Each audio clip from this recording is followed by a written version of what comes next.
Giving love priority means that we need to make room for others. You see, believers need to build out space in their life in order to be a blessing to one another through hospitality. Right? Because it's going to take time. It's not like all of us are saying, what do you want to do today? I don't know. Let's have 12 people over to our house. Right? Because you know that's going to involve a lot of work. That's going to involve a lot of expense. And Peter directs our love. And love is never toward ourself. Love is always directed toward others. And as we direct our love toward others, our cup ends up being filled.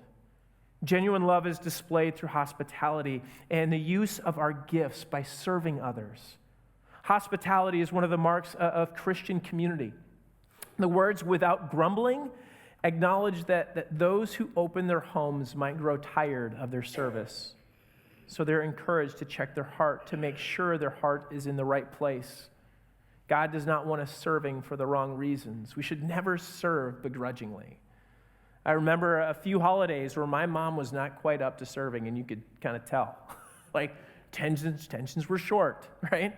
The fuse it didn't seem to have a fuse at all. It just went right to, we're going to blow up. And so, you could tell that her heart wasn't always in it. And sometimes when we serve too much, when we serve in this way, our heart can grow a bit tired. And I love that Peter just sort of throws that in there. Don't do this for the wrong reasons. Don't serve out of some strange obligation that you feel, because what happens is our heart begins to grow bitter, much like Martha. See, the gifts that we're given are given by God's grace, and they're given so we can serve others, not so we can serve ourselves, but they're given so we can advance the gospel in other people's lives. Because when we serve them, we serve them that cold cup of water. We extend grace and hospitality to them. Each of us have a spiritual gift, and it's meant to minister to others.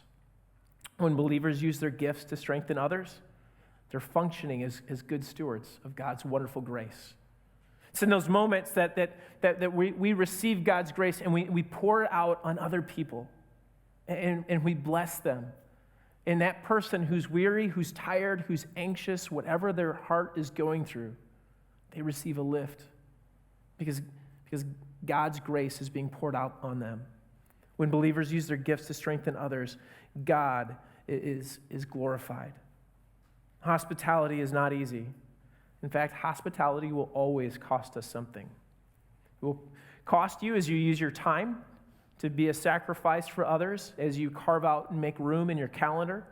It will cost you some of your resources as you try to provide some form of sustenance. And it will require your gifting as you figure out how God wants you to bless someone else, how he wants to show grace to someone else. Perhaps God wants to use you to listen or intercede for someone as you pray for them, or encourage someone as you lift them up with words of encouragement. Or perhaps God simply wants you to bless someone by providing them with a little bit of fellowship and community as you invite them into your space.